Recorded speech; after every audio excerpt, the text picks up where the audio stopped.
Hey guys, Reese here and welcome back to my channel. So for those of you who don't know who I am, I'm a real estate agent and real estate investor here in Columbus, Ohio. And I talk every day with many clients who want to get started investing in real estate, but just don't really know where to start because of the huge barrier to entry they perceive that comes with investing in real estate. So for example, that 25% down you need to put on investment property. Here in Columbus, a duplex goes for around $200,000 depending on the area. Definitely give or take a lot of money. So that's $50,000, rough estimate to get started in real estate. Huge barrier to entry versus the stock market. And now for the average Joe, earning $60,000 a year, after taxes, after expenses, providing for a family, that could take, 5 years to save up $50,000 to get started in real estate. However, that doesn't have to be the case. In today's video, I want to talk about real-world examples, how I purchased my 3 duplexes, $609,000 worth of real estate, for just about $30,000 in down payment cost between the 3, and how you don't need 25% down to get started in real estate if you pursue the house hacking method. And that's what we're going to talk about today.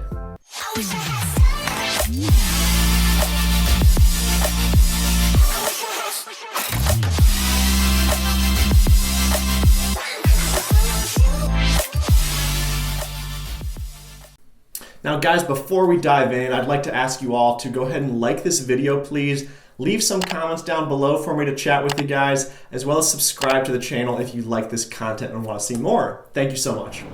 Now, when researching mega millionaires and billionaires, a lot of them hold a good portion of their net worth in real estate.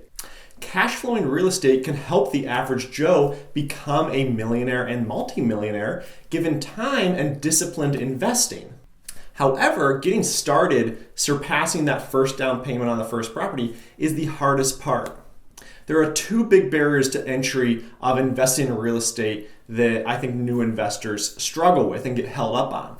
And that is 1, that down payment that we're talking about, as well as fear, the fear of that large of a purchase. Buying a home or buying an investment property is, for most people, going to be the largest expense they make in their life. And that can be very scary. Well, house hacking is a strategy that any investor, usually the newer investor, can leverage to get over both of those barriers to entry we just talked about. Now, house hacking is pretty much a fancy name for renting out a part of your primary residence. So, for example, if you bought yourself a single family home, it's 3 bedrooms, you and your wife, you and your husband, whatever, live in 1 bedroom.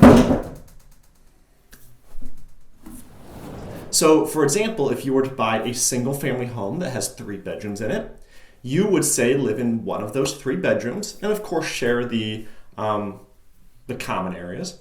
And then you would rent out 2 of your bedrooms, those other 2, and say maybe you rent them out for $400 or $500 a month. There's $1,000 that offsets your principal, your interest, taxes and insurance, those hard costs on the property. And it gets even better because you can do this on 2 to 4 units as well. There's still residential properties, 1 to 4 units, and you can live in 1 unit and rent out the others, bringing in even more money. And now I personally prefer multifamily because, living with roommates gets old, especially as you get older, you have a family, you want that privacy of being just you and your family. And so with a duplex, you have the privacy of your own residence living in one side, as well as the offsetting income from that other side of the duplex. And so how does this remove the barriers to entry that we were talking about? Well, by living in the property, you qualify for an owner-occupant loan. And that can be as low as 3 to 5% down on these properties. And so if you bought a duplex for that same $200,000, well, now you need to put $6,000 down for the down payment and maybe a couple $1,000s more for closing costs. So you're all into that property, the same property, for $10,000 versus $50,000 to $60,000 if you had to use an investment loan. A lot of people can save up that $10,000 in a couple years and have that available to start investing in real estate. And so right there, just by living in a property, taking that slight inconvenience for the first year of ownership, you're only required to live in the property for 1 year, Do that with your family on one side of the duplex, get in, and then move on to the next one. Do it again. Find another property, live in it for one more year, put 5% down. You're in 2 duplexes in 2 years. That removes the barrier to entry that is that financial large upfront cost of ownership. Now, what about the fear factor of, that large purchase? That's completely understandable that with such a large purchase, that fear factor is completely understandable. Real estate will most likely be the largest purchase most of us ever make in our life, and therefore fear is a justifiable response. However, how can house hacking mitigate that?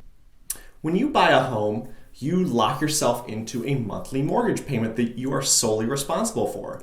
That could be $1,000, $2,000, $3,000 on the low end. Whereas if you buy an investment property, you have your tenants paying that monthly payment for you plus some cash flow, but you have that large upfront cost, that huge down payment that also generates fear. A lot of money up front versus tying yourself to a long-term mortgage that you owe money every month. House hacking combines the two and removes the scariest parts of each one. Smaller down payment, which makes it much easier to get into with less fear. And you still have tenants that offset that monthly principal, interest, taxes, insurance you owe. So even though you are signing on this debt, you have income coming in from other people to cover that. It's not as much, stress for you to come up with that mortgage payment each month. And so by house hacking, you just removed the 2 worst parts of home ownership: large down payment, large monthly cost of ownership. And this makes it substantially easier to pull the trigger on home ownership, investment ownership, when you house hack versus just buy an investment property. Even if you had that 50 grand up front, you may not pull the trigger because you're scared of losing that money, justifiably. Now, with all that said, I've implemented house hacking 3 times in a row for my 3 duplexes. And therefore, over the last 2.5 years, I've bought 3 duplexes, 5% down on each for a total purchase price of $609,000. Now, the cool thing is, you might ask yourself, well, Reese, that's really risky to be leveraged like that. You hear a lot of people say, oh, you should be 60, 70, loan to value, not 95. And that's true, but all these properties I bought were value add deals. And so over time, as I lived in the property for a year, I put a little bit of money and a lot of sweat equity into these deals. And so that $609,000 of real estate I bought is now worth $950,000. That's a lot of money. That's a lot of equity that I built, not by putting in another $300,000, but by a lot of my time after work, putting in time, new flooring, painting, things like that. And so now, after we've refinanced a couple properties here and taken some cash out, my partner and I own these with a partner, we have $630,000 of debt on these properties and about $950,000 of equity. So that's a large equity spread there of about $300,000, give or take. So I'm not over leveraged anymore, even though I house hacked and only put 5% down. And so guys, all you need to do is take that first step. Get pre-approved for a 5% down conventional option. You have Chase, which has the Dream Makers program. You have other local banks that will do 5% down on 1 to 2 units. FHA for 3 to 4. FHA is not a good option, but it's your only option nowadays, at least in Ohio, in my area, for 3 to 4 unit properties. Take that first step. Get pre-approved. Work with an agent, and before you know it, you'll be in your first property for less than $10,000, depending on your market, and you're on your way with investing in real estate. So guys, thank you so much for watching today. Once again, ask me questions in the comments below if any of this is confusing or you have questions. Like this video and subscribe for new real estate related content, a little bit of finance sprinkled in there as well. So guys, thanks so much. See you in the next video.